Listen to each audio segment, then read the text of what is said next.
Imagine this. You wake up in the middle of the night. Your room engulfed in darkness. You can hear the distant hum of the wind outside, the faint ticking of a clock. Everything seems normal until you try to move. Your body is frozen. Your arms, your legs, even your fingertips refuse to respond. You panic. Your breathing grows shallow, your heartbeat pounding like a war drum in your ears.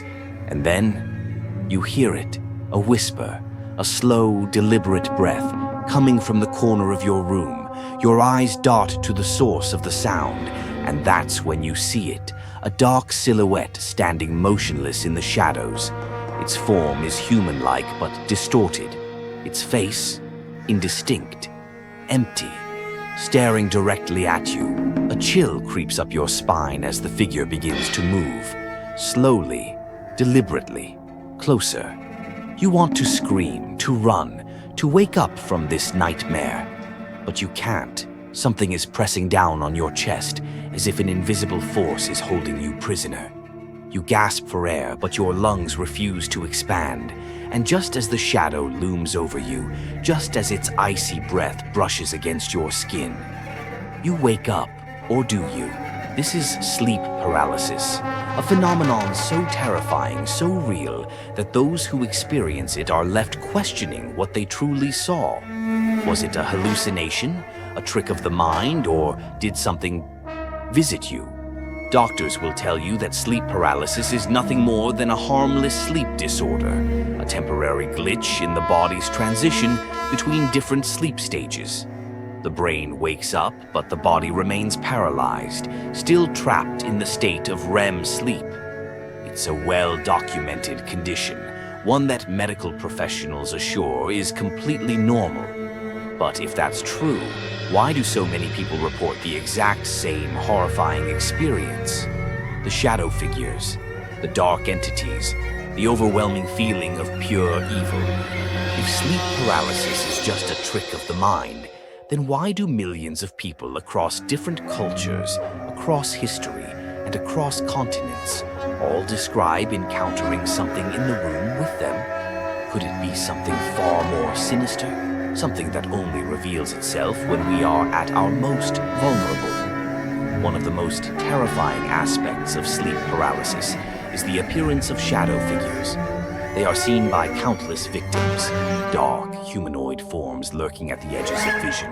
Some stand silently in the corners of rooms, watching.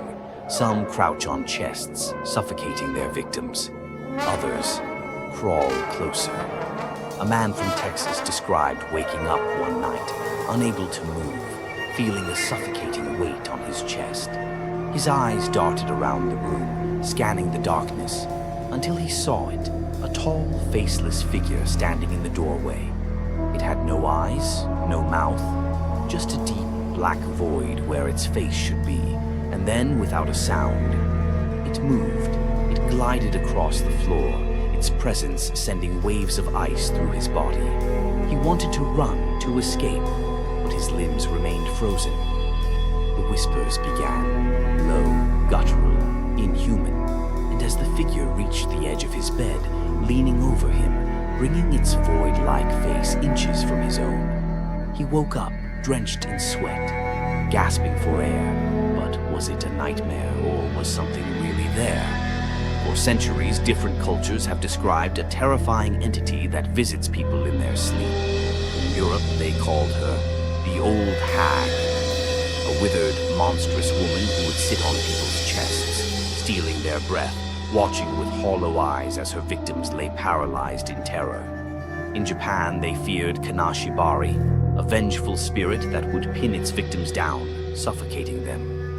In the Middle East, it was the jinn, shadowy demons that whispered dark secrets into the ears of the helpless.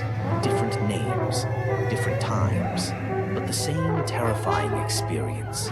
If sleep paralysis is nothing more than a sleep disorder, how is it that cultures who never interacted, who lived centuries apart, all described the same horror?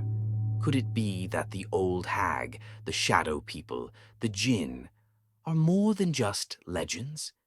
Could they be real among all the terrifying figures that appear during sleep paralysis? One stands out. The Hat Man. Unlike other shadow figures, he doesn't lurk in the corners or vanish into thin air. He stands, tall, motionless, watching. He wears a long coat, a wide-brimmed hat that casts a deep shadow over his face. Some who have seen him say he is merely an observer. Others say he is a harbinger of death. And the worst stories. Those who say that if you see him once, he will return, and each time, he will get closer. There are those who claim that sleep paralysis isn't just a nightmare. For some, it's the last thing they ever experience. In 2010, a 26-year-old man from Laos was found dead in his bed. For weeks, he had been experiencing terrifying night terrors. He told his family that something was coming for him, that each night as he lay paralyzed, a dark figure loomed over him, whispering in an unknown language. One night, he told his brother, "If I fall asleep tonight, I won't wake up." And he was right. The next morning, he was dead. Doctors called it sudden unexplained nocturnal death syndrome, SUNDS. But those who knew him believed otherwise, that whatever haunted him in his sleep finally took him. So, what do you do if you wake up and find yourself paralyzed? Experts say, stay calm. Panic makes it worse. Try to move a finger or a toe. Small movements can break the paralysis. Focus on breathing. Controlled breaths can help regain control of your body. But what if that isn't enough? What if, when you wake up, you see something standing in the dark? What if it leans closer and whispers your name? And what if, no matter how much you fight, you never wake up again? So tell me, have you ever woken up in the middle of the night, unable to move? Have you ever felt eyes watching you from the darkness? Do you ever wonder if the next time you wake up, you might not be alone? Sweet dreams, if you're lucky enough to wake up at all.